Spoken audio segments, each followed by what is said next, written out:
Y bueno, le damos la bienvenida a Molay Maza, historiador. Si anda por aquí, Acá estamos, Molay, ¿Cómo está, doctor? Qué saludos gusto verlo. cordiales. Chido tu bandera de Palestina que veo desde aquí. Exacto, me falta la mía, pero bueno, nuestro corazón está con Palestina. Sí, Eh, Molay, tú como historiador, pero historiador.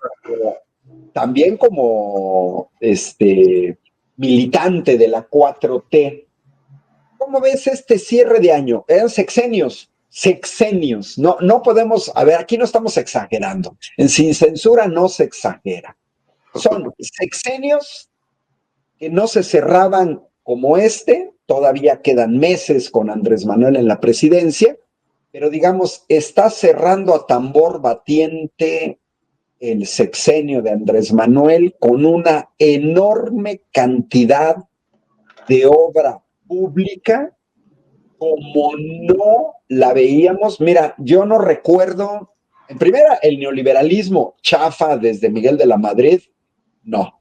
Pero si nos vamos más atrás con López Portillo, con Echeverría, tú que eres historiador, ¿hasta qué sexenio nos tendríamos que regresar para encontrar un sexenio como que en 2023 está entregando esta enorme cantidad de obra pública? ¿Cómo la ves, Molay?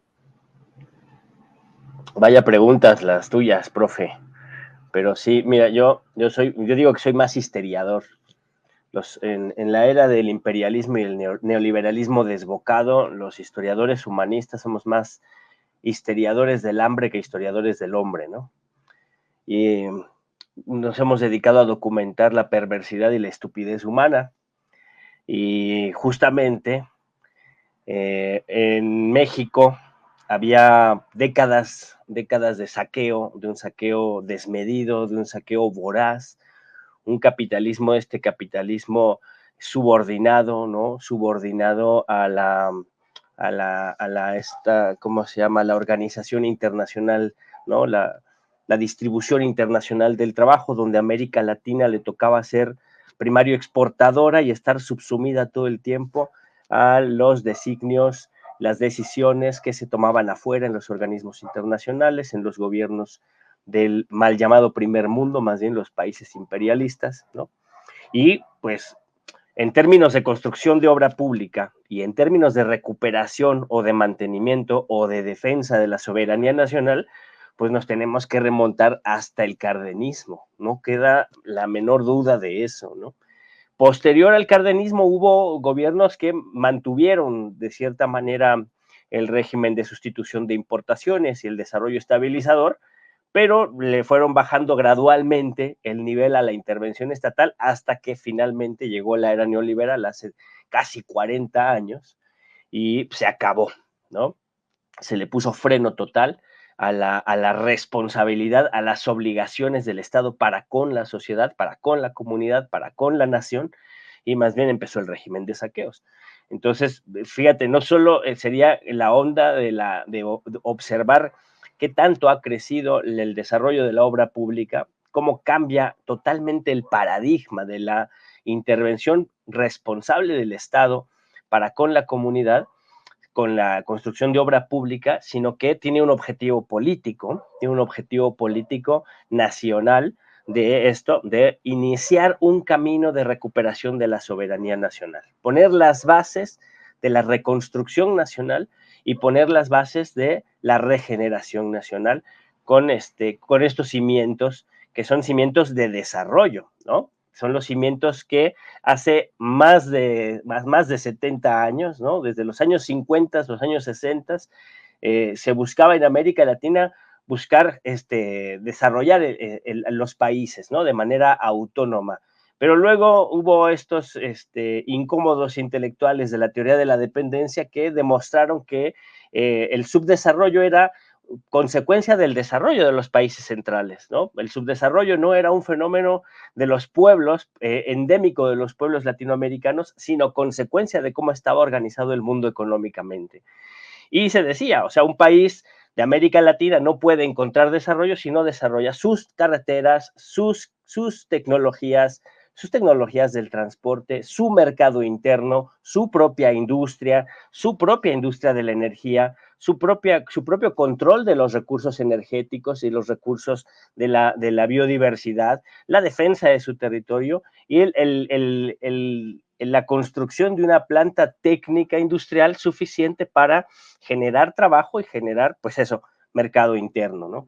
Y eso no se hizo en América Latina, porque, entre otras cosas, siempre está la intervención de nuestro vecino del norte, que a punta de dictaduras militares desmonta los procesos democráticos de los países latinoamericanos que todavía están en lucha, que todavía estamos en lucha, y por primera vez estamos encontrándonos, después del cardenismo, estamos encontrándonos con resultados de una administración que tiene un montón de características bien interesantes. Una de ellas, la principal, electa por el pueblo, una administración electa con el pueblo después de una gran insurgencia democrática de nuestro pueblo trabajador, de nuestro pueblo pobre, ¿no? de nuestra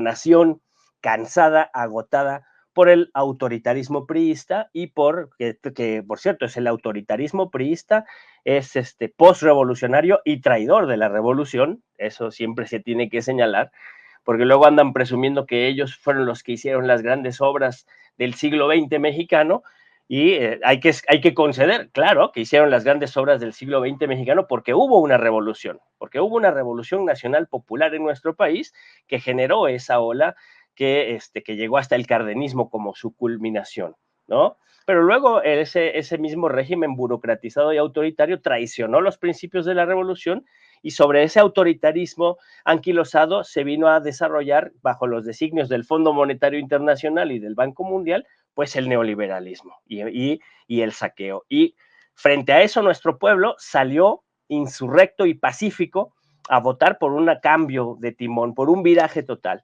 Y hoy estamos viendo resultados objetivos, concretos, palpables, que impactan en la vida cotidiana de nuestro pueblo, en el desarrollo de la obra pública, pero también en las mejorías en la calidad de vida de las y los trabajadores de nuestro país y de las grandes mayorías nacionales, con todos los programas sociales y con todas las tareas que todavía están allí pendientes en materia de educación, en materia de cultura, ¿no? Están avanzadas, pero todos tenemos que ser conscientes que hay que seguir caminando, que hay que insistir, que hay que seguir luchando, que hay que seguir creciendo. Ok, tenemos ya llegó Jorge Gómez Naredo, a quien le damos la bienvenida. Jorge, estamos platicando con Molay sobre este cierre tremendo del primer sexenio de la 4T, con una masiva entrega de obra pública. Este año 2023 ha sido impresionante. No estamos hablando de la inútil estela de luz ni de la barda que nos costó 12,000 millones de pesos de una disque refinería Bicentenario que nunca se construyó. Jorge, si alcanzaste a escuchar los comentarios de Molay, él hacía referencia justamente a regresarnos hasta el cardenismo para encontrar un sexenio en el que se hubiera construido tanto como en este sexenio de Andrés Manuel López Obrador. Y hoy la realidad, Molay, Jorge, nos ayuda muchísimo. Ahí tenemos a un tipejo motosierra Javier Milei en Argentina, que por decreto, sin pasar por el Congreso, para la obra pública que estaba desarrollando el gobierno de Alberto Fernández en Argentina para entregarlo a privados.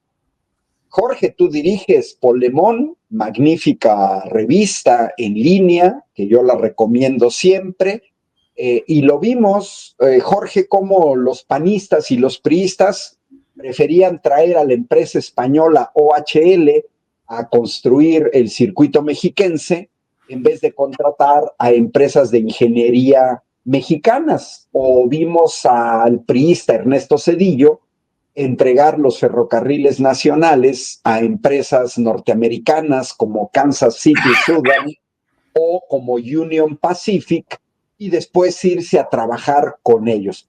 ¿Cómo ves, cómo te sientes, Jorge, con este cierre de sexenio, esta frenesía de Andrés Manuel, que ahí lo vemos en el sureste, se sube al tren, va al corredor, lo vimos en la refinería, lo hemos visto en el norte, lo hemos visto con el plan Sonora, un presidente que ya viene de un infarto, pero que se le ve contento, satisfecho de este trabajo, a pesar de los obstáculos que ha puesto la derecha. ¿Cómo ves este cierre de sexenio con respecto a la obra pública, Jorge? O con respecto a lo que quieras, Olay hablaba de, por ejemplo, la potenciación del mercado interno, que nos permitió no terminar en la crisis que hoy muchos países tienen, incluidos países europeos. ¿Cómo la ves, Jorge, en este cierre de sexenio? Hola Ángel, hola Molay, pues está muy contento de estar aquí con ustedes Sin Censura. Pues a mí me parece que hay como muchas cuestiones pues muy significativas en este cierre de sexenio, donde se están inaugurando varias obras, y especialmente, bueno, pues las dos obras que se inauguraron la semana pasada y la que se inaugura hoy, que además se van a ampliar en las inauguraciones porque va a haber otros tramos, que es el tren Maya y este tren interoceánico, que es muy simbólico porque hay un rescate de los trenes de pasajeros, del transporte en trenes para pasajeros. Esto que los trenes durante pues prácticamente todo el siglo XX fueron muy importantes. Buena parte de la Revolución Mexicana se hizo también en trenes, se cuidó, había estas vías de comunicación, digo, no se hicieron tantas como se hicieron en el Porfiriato, pero durante una parte del siglo XX pues fueron cuidadas.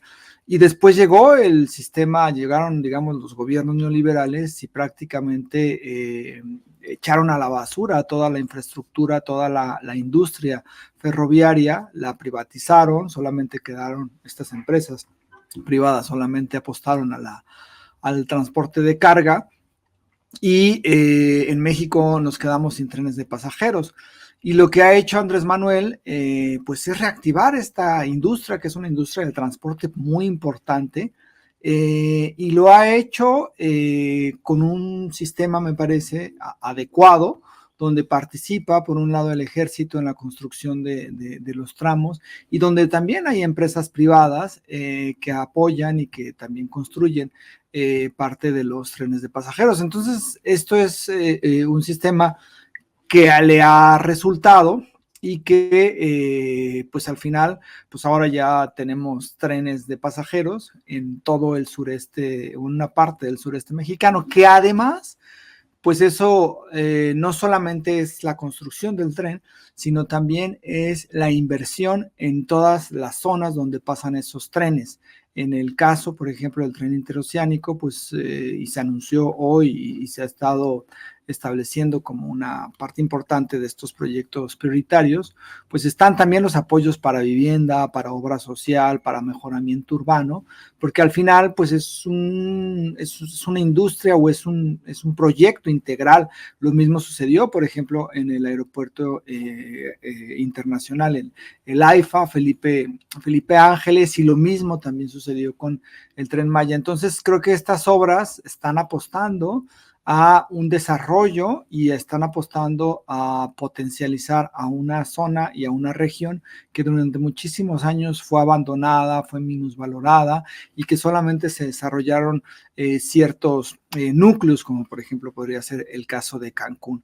Entonces, esto es algo importantísimo, esto es porque hay una cuestión que es muy interesante, que la oposición generalmente ataca a Andrés Manuel porque dice que las obras que él ha hecho no están planeadas, que son obras que se le ocurrieron y que son obras que no tienen como un impacto positivo, ¿no? Dijeron que era una ocurrencia el AIFA, que era una ocurrencia el Tren Maya, que la refinería de Dos Bocas era una ocurrencia porque ya no se utilizaba gasolina, en fin, todas estas cuestiones. Pero lo que hemos estado viendo es que tienen un mapa, o sea, tienen una estrategia, tienen una planeación muy clara que va enfocada a mejorar estas regiones del país, el sur del país, porque al final creo que la frase esta, y creo que es parte de la ideología de este gobierno, es por el bien de todos, primero los pobres, ¿no? Y entonces estas obras que han estado realizándose en Oaxaca, en Tabasco, en Yucatán, en Quintana Roo, en Campeche, en Chiapas, pues tienen un impacto en la población, y eso es la apuesta que se ha tenido desde un principio, y creo que ha salido bastante bien, y que pues ya hay ahora sí que trenes de pasajeros, y que otra vez esta industria que es importante y que va a ser muy importante en el futuro en el país, ya es una realidad, ¿no? Y además, pues se ven buenas perspectivas, porque parece ser que si hay continuidad de la cuarta transformación, pues habrá muchísimas más rutas de transporte ferroviario de pasajeros. Como era incluso la apuesta, yo recuerdo que en el 2006 una de las propuestas del presidente, en este caso del candidato, de Andrés Manuel López Obrador en el 2006, cuando Felipe Calderón se roba la presidencia, era precisamente hacer un tren de la Ciudad de México a la ciudad de Guadalajara, con ramales para el norte del país, para Querétaro, en fin. Y bueno, pues ahora parece que se está concretando, y pues estos son muy buenas noticias para el país, son muy buenas noticias para la gente que habita en el sur, y pues es algo que se está cumpliendo, y además se hizo en 5 años, no son obras que se dejan ahí tiradas a que la siguiente administración las realice, y es algo que prometió el presidente, que lo está cumpliendo, y yo creo que es algo para sentirnos solamente pues contentos, sino orgullosos del gobierno que tenemos en este momento. Molay, Jorge, pues sí, tenemos una oposición. Ahora sí que me gustaría tener aquel changuito que se cubre, que no ve, que no escucha, ¿no? Que no quiere razonar, y que incluso, como señalaba Molay en su primera intervención, le apuestan a la dependencia del extranjero. Yo siempre he dicho que la derecha mexicana tiene un cordón umbilical, tiene un chip eh, pegado a la dependencia, a servir a los extranjeros, a que la riqueza de México se la lleven los extranjeros. Nos dejaron 1/3 de gasolineras entregadas a grandes transnacionales extranjeras como British Petroleum, como ExxonMobil, como Repsol. Incluso es patético, porque aquí veo un comentario de una persona de Guadalajara que dice: ni un solo voto para Morena. Carolina Llamas, seguramente ella está muy contenta de entregarle su dinero a países que ni siquiera tienen petróleo, como España o como Francia, pero que seguramente le ha de encantar comprar gasolina en una gasolinera española de Repsol, un país que no tiene petróleo, o en Total Energies, francesa, de otro país que no tiene petróleo, pero que hay gente mexicana o mexicanos que les encanta entregar dinero a los extranjeros para que se lo lleven fuera de México. Molay, hablabas en tu primera intervención que notamos, y lo vio Jorge, lo vi yo, lo vio Enrique Reséndiz, Lalita Gupta, Alberto Chávez, nosotros lo vimos, como una enorme cantidad de compañías mexicanas están participando y han participado en todas estas obras de infraestructura. Yo vivo en la ciudad de Querétaro, me he dedicado durante décadas a formar ingenieros en todas las áreas de ingeniería, y me consta que aquí en Querétaro tenemos una serie de empresas, también en Guadalajara, también en Nuevo León, que desde estas ciudades han contribuido, han participado en el Tren Maya, en el corredor logístico, en el aeropuerto Felipe Ángeles, en el aeropuerto de Tulum. Es una batalla cultural. Molay, tú como historiador, dice José Seque, se les llama vendepatrias. Sí, Jorge Seque, así es. Pero bueno, a ver, no nada más como historiador, porque tienes elementos que nos permiten comprender.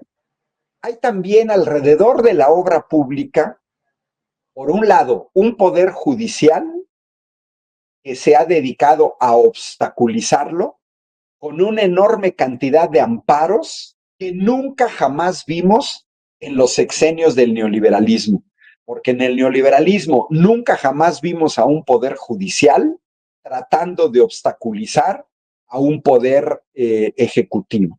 Y por otro lado, tenemos una narrativa muy chafa de estos panistas y priistas que ya gobernaron el país, pero que ni siquiera pudieron construir un tren entre Toluca y Ciudad de México, y que lo único que hicieron de una refinería fue una mugrosa barda que está aquí en el Arco Norte, en el estado de Hidalgo. Es también una batalla de narrativas. ¿Cómo la ves, Molay? Las narrativas alrededor de la obra pública.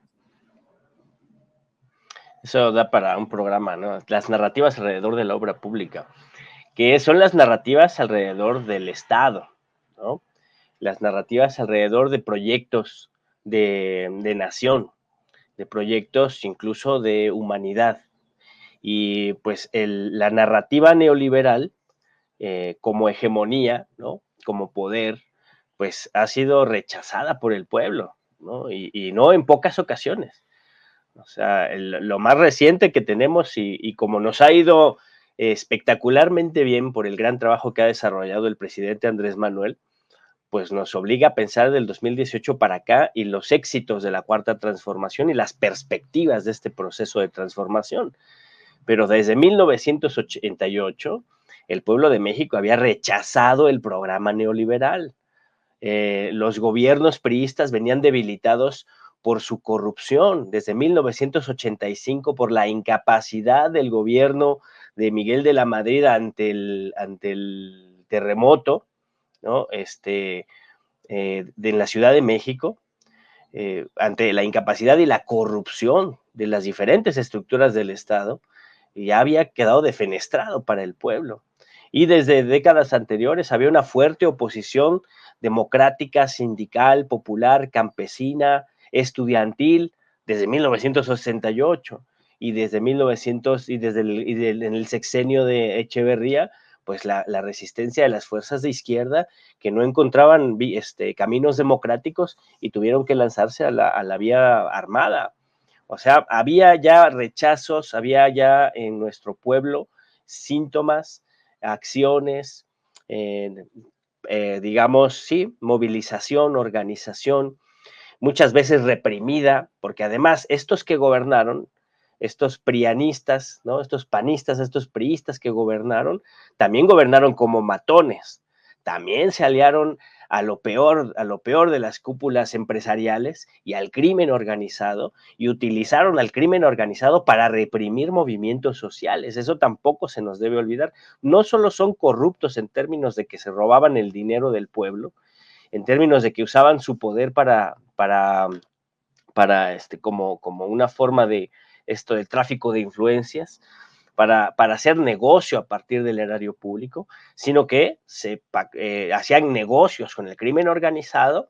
Ya lo sabemos muy bien, está documentado García Luna como un operador de uno de los cárteles de la droga más poderosos, sino que también utilizaban esos brazos del crimen organizado a la usanza de la Escuela de las Américas y con el aprendizaje de la represión de las dictaduras en Centroamérica, utilizaron el crimen organizado para reprimir movimientos sociales en nuestro país. Y que todavía es una práctica que las mineras tienen, en contra de los defensores del territorio. Ahí hay una tarea pendiente de todo nuestro movimiento en este proceso de recuperar nuestra nación para el pueblo. Pero digo, ya había todo este cansancio, este agotamiento, y esa narrativa ya no engarzaba bien con la realidad que estaba viviendo nuestro pueblo. La capacidad de engañar, la capacidad de troquelar la subjetividad a partir de los medios, los mal llamados medios de comunicación, que son empresas de manipulación de la inteligencia humana, ¿no? Empresas del sabotaje de la cultura y de la inteligencia, las grandes empresas mediáticas, pues ya su impacto para engañar a la gente dejó de tener la fuerza que tuvo durante décadas, ¿no? Y además la aparición de la comunicación a través de las redes sociales, pues permitió ir desmontando esas narrativas, ¿no? Y viene el proceso de cambio y el proceso en el que, digamos que el miedo cambia de bando, ¿no? La capacidad de impactar, de llegar al pueblo, la capacidad de comunicarnos con la gente, la capacidad del gobierno de Andrés Manuel de comunicarse con la gente, cambia totalmente el escenario, el tablero ha sido modificado radicalmente en nuestro país y tenemos una gran capacidad de las fuerzas de la reacción, del conservadurismo y de la del conservadurismo y del tradicionalismo articulados con la reacción, pues tienen todavía un gran poder mediático, ¿no? Sigue ahí, el dinosaurio sigue ahí, pero ya despertamos y tenemos una gran capacidad de acción, ¿no? ¿Cuál es un problema que hay ahora que nuestra democracia tiene? Ese problema es lo que tú marcabas desde el principio, o sea, no tenemos una oposición democrática, ¿no? Es una oposición patito, es una oposición que no sabe ser oposición porque no está acostumbrada a ser oposición, porque ellos realmente creían que se iban a eternizar en un bipartidismo bien controlado, ¿no? Ellos creían que podían copiar el régimen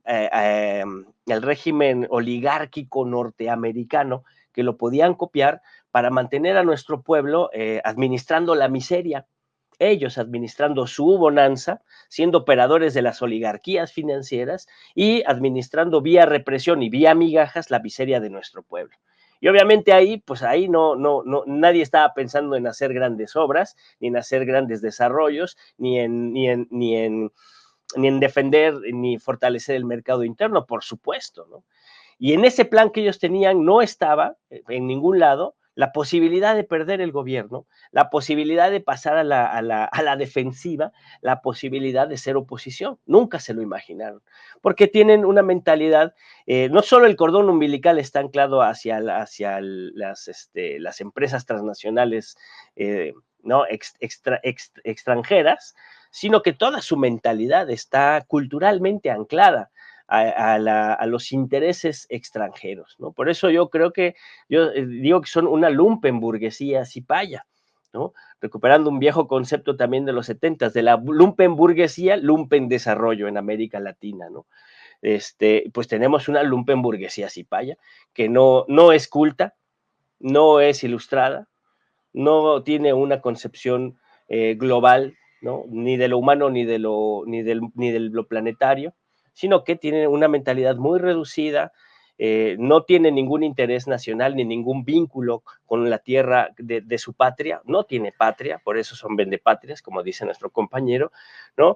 Pero ellas suponen que sus intereses, ¿no? La defensa de sus intereses, el garantizar su maximización de ganancias y su centralización de riqueza depende de subordinarse a los ricos, más ricos del norte, ¿no? Y para eso está dispuesta a hacer cualquier cosa, por eso es cipaya, ¿no? Y entonces, como se siente superior, porque además, pues, son racistas, son supremacistas, se sienten superiores, en su forma de entender el mundo no encaja el haber perdido, no encaja perder, no encaja ser gobernados, como ellos le dicen, por un indio de Macuspana, ¿no? Y entonces tratan de defenderse con más odio, con más mentiras, ¿no? Tratando de difundir mensajes, aunque ellos intentan luego revestir sus discursos de ciertos contactos con el humanismo, hasta se han dicho de izquierda los pobrecitos, ¿no? De repente se les sale por allí, ¿no? Entonces, por ejemplo, uno puede ver en el discurso de Xóchitl Gálvez esta idea de que va a gobernar para los pobres y también para la gente que trabaja, o sea, los pobres no trabajan, ¿no? Entonces, y para las clases medias, que quién sabe qué son esas cosas, ¿no? En el universo en el que ellos están pensando, pero trastabillean, se les cae, ¿no? Lo que yo creo que hay que poner mucha atención es que no impacte el discurso de odio que ellos tienen en contra de los más pobres, en contra de los diferentes, en contra de lo otro, en contra de los migrantes, ¿no? Yo no creo que en el mediano plazo no tienen posibilidades de que su narrativa sea hegemónica, pero tienen los medios para hacerlo, ¿no? No tienen posibilidades porque estamos en un momento de crecimiento del movimiento, estamos en un momento en el que están todas las condiciones dadas para que la transformación tenga continuidad, efectivamente, ¿no? Pero todos los procesos de transformación llegan a un agotamiento. Y es allí donde es el movimiento, la democratización del proceso, la mayor participación del pueblo y el desarrollo de narrativas y la disputa cultural digamos, buscando núcleos teóricos y núcleos propagandísticos en el tono del humanismo, en los marcos del humanismo, en los marcos de la fraternidad, en los marcos del amor al prójimo, del que tanto habla nuestro presidente, podamos combatir esas narrativas del odio, ¿no? Porque se van a poner cada vez más agresivos, esa es la tendencia, ¿no? Y van a usar, por ejemplo, en el periodo inmediato, no nos sorprenda que ellos incluso metan dinero para apoyar a sectores del crimen organizado para tratar de desestabilizar al país. Eso no debe sorprendernos, ¿no? Y que llegado el momento de la coyuntura electoral, ellos empiecen a desarrollar una narrativa que vaya cada vez más minando la confianza en el proceso electoral, ¿no? Y minando la confianza, tratar de ellos tener la cantidad de votos suficientes para sobrevivir, ¿no? Pero desprestigiar el proceso electoral de tal manera que el siguiente gobierno no llegue con la fuerza y con la legitimidad con la que llegó el gobierno de Andrés Manuel. Yo creo que a eso le van a apostar en la narrativa. No creo que tengan éxito, pero sí creo que nosotros no podemos bajar la guardia. Jorge, con respecto a lo que dice Molay, yo veo esta tendencia a la violencia, a la simplonería, al insulto, al negarse a ver la realidad, pues también se deriva de una impotencia. Yo retaría a cualquiera aquí de la oposición, por ejemplo, Tino Hernández, que está escribiendo en Facebook una serie de tonterías, porque hay que decirlo. Yo le diría a Tino Hernández que nos dé la lista de la obra pública en el sexenio de Enrique Peña Nieto, que nos dé la lista de la obra pública de Felipe Calderón, que nos dé la lista de la obra pública de Vicente Fox, de Ernesto Zedillo, de Salinas de Gortari, de Miguel de la Madrid, de López Portillo, de Luis Echeverría, a ver si es cierto, porque en parte esta cuestión de desesperación y de impotencia pues se deriva de que no hubo obra pública. Y además a mí una cosa que me sorprende, no hubo obra pública en los sexenios del PRIAN y en los sexenios neoliberales, pero sí recibieron casi 7 billones de pesos, 7 billones de pesos de ingresos petroleros, de los cuales 6 billones de pesos fueron de ganancias por la venta de petróleo en el exterior. 6 billones de pesos.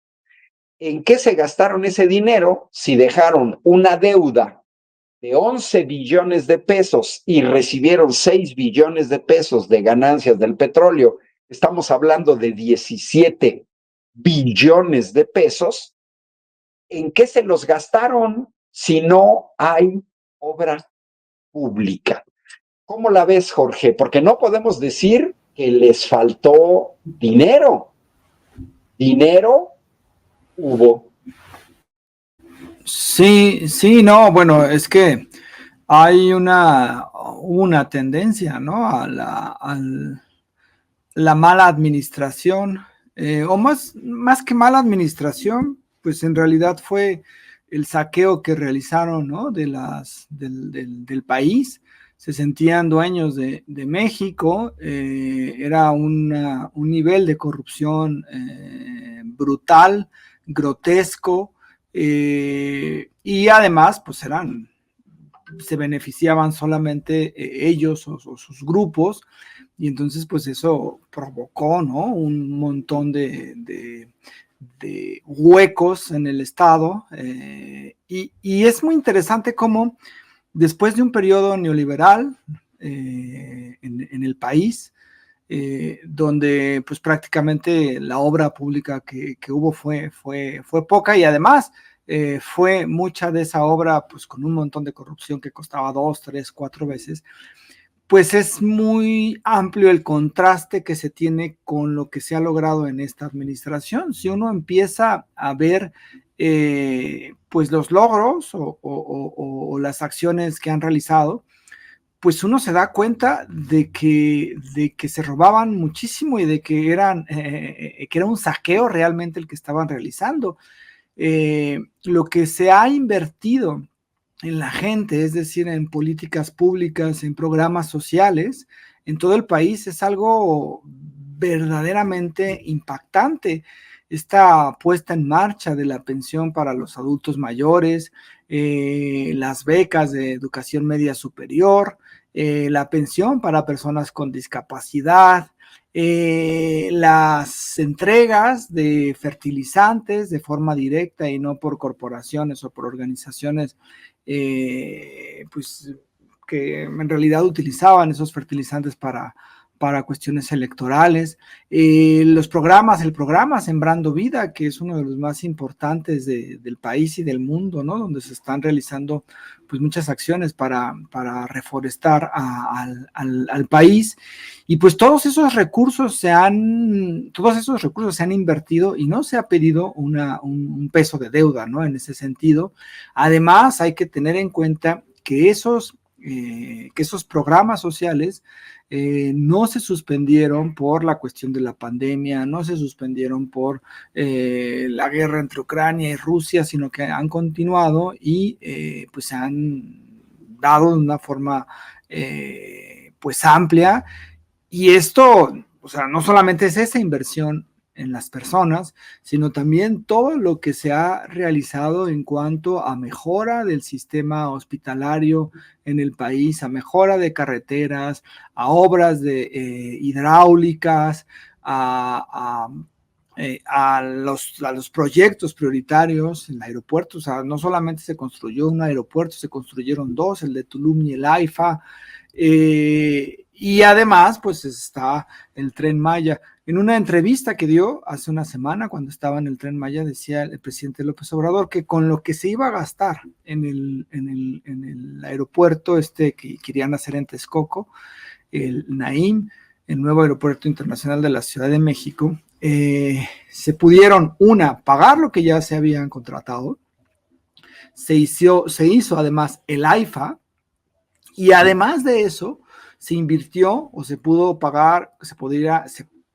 haber pagado con la mitad de lo que costaba ese aeropuerto, una buena parte del Tren Maya, ¿no? Es decir, era un negociazo y era un negociazo que solamente beneficiaba a unos cuantos, que era todo en la cuestión de la lógica de los negocios, de la lógica del saqueo, y pues es algo que se acabó con la administración del presidente López Obrador, y entonces pues tenemos claro que los recursos se han invertido de una manera eficaz, que ha habido un proceso de austeridad para que pues no hubiera las prebendas que tenían los altos funcionarios, y que además pues se ha luchado contra la corrupción, ¿no? Y entonces en ese sentido pues es un cambio radical en la forma en cómo se gobierna. Y bueno, pues lo tenemos ahora, por ejemplo, en contraste con lo que está sucediendo en Argentina, donde el presidente Javier Milei, pues acaba de dar una cantidad enorme de decretos prácticamente para vender al Estado, vender cuestiones de medios públicos, seguridad social, educación, salud, esta tendencia radical neoliberal que está en cabeza en este momento. Yo creo que en América Latina, Milei, y pues está el otro lado que creo que encabezamos desde México con el presidente López Obrador, que es un Estado benefactor, un Estado que busca el bienestar de la gente y que busca que desde la cuna hasta el fallecimiento pues tengan y se cubren todas las necesidades básicas. Y yo creo que esa es la apuesta que ha tenido el presidente, es la apuesta que ha establecido la Cuarta Transformación, es una apuesta realmente de izquierda, y pues yo creo que se han sentado las bases, tanto legislativas,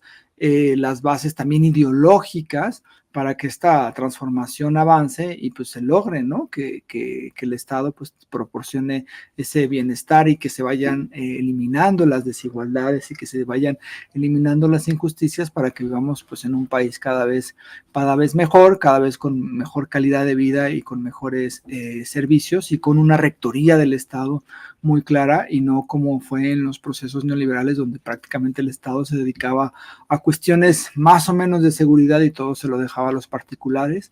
Eso no dio resultados en México, fue un saqueo y bueno, pues estamos caminando por otra vía y creo que es la correcta.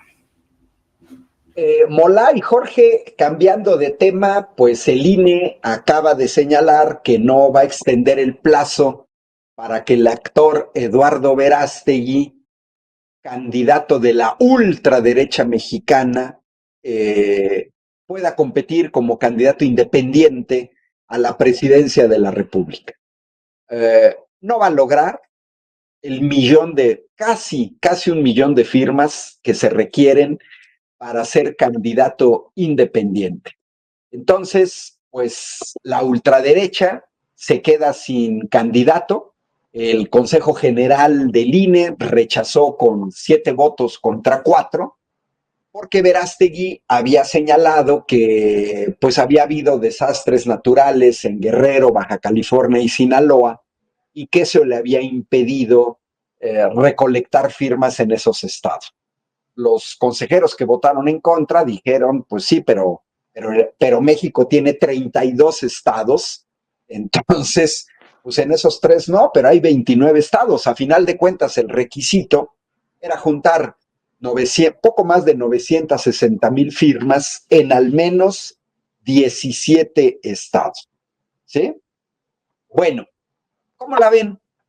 La ultraderecha se queda sin candidato porque la derecha tiene su candidato, que es la senadora Botarga, que yo siempre digo, no es ningún insulto. Ella se vistió siendo senadora de Botarga y de Botarga no de cualquiera, de Botarga de dinosaurio. Así es. Y después aparece como candidata presidencial de los dinosaurios del PRI. ¿Cómo ven a Verástegui que no va a lograr las firmas?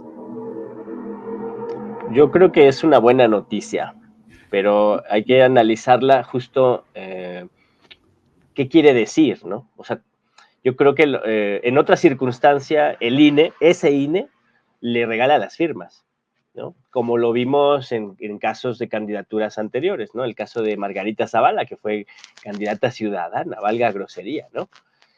Justamente en la campaña del 2017 para el 2018, ¿no? Pero en esta ocasión no hay cohesión de la derecha, no están esa ultraderecha, esos sectores tradicionalistas, los sectores tradicionalistas de la derecha mexicana están anclados al sinarquismo, están anclados al cristerismo, ¿no? Están anclados a sectores de la Iglesia Católica que no reconocen el Concilio Vaticano II de 1965-68, ¿no?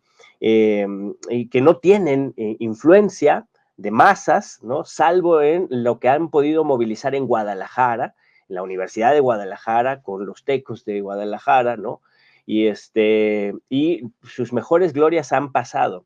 Incluso el yunquismo tampoco tiene en México la fuerza que tiene en otros países, como en España, ¿no?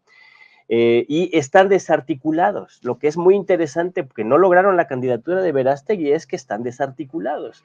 No tuvieron la capacidad de desarrollar una campaña, de recolección de firmas suficiente para llevar a este candidato, ni la capacidad de mover a sus gestores en el poder para doblarle el bracito al INE, cosa que pueden hacer perfectamente bien, lo sabemos, y que les regalaron las firmas, porque lo han hecho. Sabemos que lo hacen, sabemos que lo saben hacer, sabemos que hay sectores del panismo que lo sabe hacer, el priismo lo sabe hacer muy bien, pero no pudieron en esta ocasión, no lo apoyaron en esta ocasión. Y eso es muy interesante.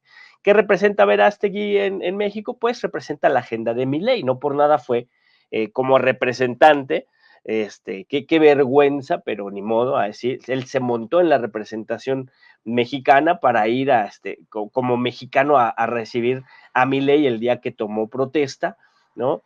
Y pues eso es lo que representa, ¿no?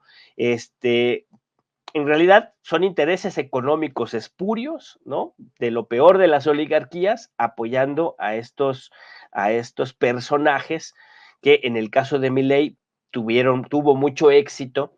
Hay que ver que ya tuvo mucho éxito Milei después de varios gobiernos progresistas, de varios gobiernos peronistas, justicialistas, ¿no? En el último con un cansancio, con un agotamiento, con sus propias contradicciones internas, con sus propias fisuras y con un gran impacto propagandístico de medio de comunicación que tuvo Milei. Pero eso no quiere decir que vaya a ser un gobierno fácil el de él y quién sabe, igual y hasta el pueblo lo tire, porque el pueblo de Argentina tiene un viraje cultural heredado del peronismo, ¿no? De Juan Domingo Perón y de Evita Perón. Es un pueblo que lucha, es un pueblo que protesta, es un pueblo que se moviliza, es un pueblo muy politizado. ¿Por qué traigo esto a colación? Porque yo creo que una de las mejores herencias que puede tener la Cuarta Transformación en nuestro pueblo, el obradorismo como movimiento político social, justo es que nuestro pueblo nunca más pierda su dignidad, la dignidad que ha recuperado, la voluntad de lucha, la capacidad de movilización que hoy tiene nuestro pueblo, no debemos dejar que se caiga, porque ese es el basamento cultural, esa es la gran victoria cultural de un proceso de transformación, como lo fue el peronismo allá en mediados del siglo XX argentino y como lo es el obradorismo acá en nuestro país, ¿no? Porque solo así se frenan a estos monstruos ultraderechistas. Hoy Verástegui se queda sin registro, pero llegará el momento en que los conservadores, los tradicionalistas, los reaccionarios se cohesionen en una sola fuerza y con el poder mediático que tienen puedan impulsar a este o a otro personaje a tener éxitos electorales, a tener victorias, ¿no? Y entonces no hay que menospreciarlo. Yo creo que es importante que hoy en México no exista el nicho, es importante, creo que es una victoria cultural, que en México no haya un campo fértil para estos discursos, por lo menos para que tengan éxito electoral, ¿no? Porque sí lo hay en el subsuelo de nuestra sociedad, en estas lumpenburguesías y payas, sí hay caldos de cultivo para los discursos de odios, para las lógicas, estas lógicas racistas, estas lógicas clasistas, para estas lógicas supremacistas, desgraciadamente existen, pero hoy no tienen éxito político electoral, hoy no tienen legitimidad político electoral. La candidata botarga gelatinosa efectivamente no es un insulto, ella se ha autoproclamado de esa manera, esa botarga gelatinosa no arranca por lo mismo, porque nadie les cree, porque ya los conocemos, porque han mal gobernado, porque han perseguido, porque han asesinado, porque han corrompido y porque han sacado nuestro pueblo y nuestro país. Tenemos un videíto ahorita, Jorge, porque los priistas, bueno, y los panistas también le apuestan a la desmemoria. Entonces es un video de la diputada plurinominal del PRI, Paloma Sánchez, aquella que se volvió famosa por decir, por eso soy pluri y agustito. Vamos a ver el video, Jorge, y ahorita nos lo comentas sobre esta situación de los priistas. Evento histórico en donde el Partido Acción Nacional, Partido Revolucionario Institucional y el Partido de la Revolución Democrática anuncian de manera oficial la coalición para la elección federal 2021 Va por México y abanderan las causas sociales, la defensa del empleo, el apoyo a pequeñas y medianas empresas, la reactivación del campo y la erradicación de la violencia contra las mujeres. Estas, entre otras, son las bases para construir un mejor futuro para cada mexicano y mexicana, con crecimiento y orden. Bueno, yo no escuché el audio, no sé si tú, Jorge, lo escuchaste. Y si lo escuchaste, bueno, pues ahí está esta diputada plurinominal del PRI que primero presumió que ella era pluri y a gustito cuando le reclamaron que votó en contra de la reforma eléctrica nacionalista y le dijeron que si no le preocupaba, pues que iba a buscar una reelección y no iban a votar por ella, y entonces suelta su famosa frase, es de Jalisco ella, suelta su famosa frase de yo soy pluri y agustito. ¿Cómo la ves, Jorge, a Pues sí, esos priistas? es complicado para los priistas realizar una campaña pues con todo el desprestigio que tienen. En realidad es complicado para toda la alianza que han establecido, porque es una alianza pues monstruosa, es una alianza Frankenstein. Por un lado está el PRI, por otro lado está el PAN, por otro lado está el PRD que se suponía que se fundó como un partido de izquierda, como un partido que abonaba para la democracia, y bueno, pues terminó siendo lo que ahora es el PRD, con el PRI que pues cayó, ¿no? Como un partido que venía de la Revolución Mexicana, después se convirtió en partido neoliberal, y ahora ya aliados con el PAN, que es un partido conservador, de derecha, casi rozando la extrema derecha en sus principios, y que pues ahora también neoliberales. Entonces, pues para estos partidos es complicado ofrecer un plan de trabajo, un proyecto de nación coherente, convincente, y simplemente pues no pueden hacerlo, ¿no? Por eso que salgan ahora a establecer que van a realizar varias acciones, ¿no? Enfocadas, ¿no? En el bienestar de la población, pues es muy risible. Y bueno, pues eso es lo que ha sucedido. Creo que tengo aquí un problema con mis perros que se están medio matando, pero bueno, el punto a mí me parece que es esta cuestión que no pueden tener un proyecto, porque al final ellos son una mezcla de intereses que lo único que quieren es regresar al poder para seguir saqueando, ¿no? Y eso es como que lo que se evidencia en este tipo de posturas, y es como muy hipócrita, ¿no? Porque, por ejemplo, cuando y eso le sucede como constantemente, cuando la candidata de la oposición, PAN, PRI, PRD, menciona que hay que terminar con la violencia. Pues ¿cómo que hay que terminar con la violencia si fue el PAN, ¿no? Si fue Felipe Calderón quien desató una guerra terrible que ahora vivimos aún las consecuencias, y que se está parando, pero que fue terrible en estos años, ¿no?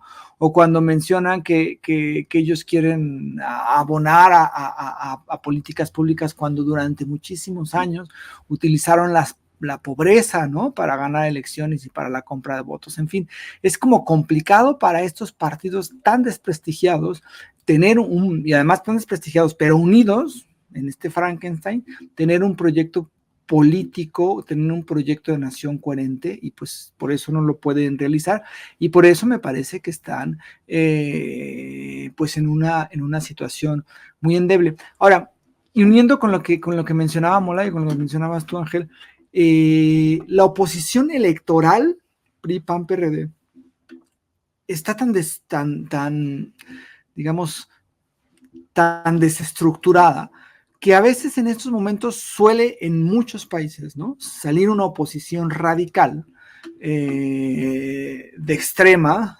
derecha que pueda llenar ese espacio que en realidad PRI, PAN y PRD no han llenado. Y en este caso mexicano no se ha dado, es decir, no prendió, no causó fuerza, o no logró, ¿no? Causar o tener la simpatía, este movimiento, ¿no? De extrema derecha que era Frena, con su liderazgo de Gilberto, ¿cómo se apellidaba? Gilberto, no recuerdo el apellido, o Verástegui. Pero sí hay que tener cuidado porque, como nos decía también Molay, sí hay cierta derecha y extrema derecha en el país, y pues siempre está ahí latente la amenaza. Creo que la fuerza del movimiento de la Cuarta Transformación, el manejo mediático que ha tenido López Obrador a partir de las mañaneras, ha impedido que estas opciones sean, digamos, factibles, pero ahí están y creo que sí van a seguir y no hay que minusvalorarlas, sino que hay que también luchar contra ellas, y se lucha contra ellas, me parece, con buenos gobiernos y con acciones positivas como las que ha tenido este gobierno.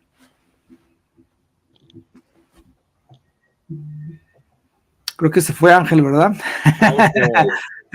Ajá, sí, Gilberto Lozano, ya me acordé del nombre. Gilberto Lozano, sí, impresentable también. Me gustó mucho un video que hizo Gilberto Lozano con la Virgen de Guadalupe atrás. Y él empezaba a despepitar y la Virgen lo regañó, se cayó. Sí, sí, sí. Para esas mentalidades que creen que hay una fuerza sobrenatural que lo ve y lo mueve todo, pues ahí hubo un acto de protesta de la Virgencita, ¿no? Sí, sí, eso fue un fracaso. Creo que lo de Frena, lo de las carpas vacías, del plantón que quisieron hacer, en fin, se evidenciaron. Sí. Bueno, creo que ya está de regreso, Ángel. Okay. Sí, no, me sacó. Estábamos a punto del golpe de estado aquí. Muchísimas gracias, Molay y Jorge. Los despido. Vamos a terminar un ratito este bloque con nuestra querida Lina Duarte, que ya anda por aquí. Quería yo, Ángel, por aquello de la memoria histórica, hoy se celebran, bueno, hoy se conmemoran 26 años de la matanza de Acteal, en Chiapas, que fue uno de las obras públicas del Priato. Así Exacto. Era como el Priato trataba a los pueblos movilizados en nuestro país, con persecución y con matanza. Y Exacto. Lo del aeropuerto, la obra pública del aeropuerto de Texcoco, también utilizaron a las fuerzas para secuestrar, arrestar y violar mujeres 3 y 4 de mayo del 2006. Así gobernaba el Priato y el Prianato. Exacto, que no se nos olvide. Muchas gracias, Molay, muchas gracias, Jorge, y gracias. Le damos la bienvenida a Lina Duarte,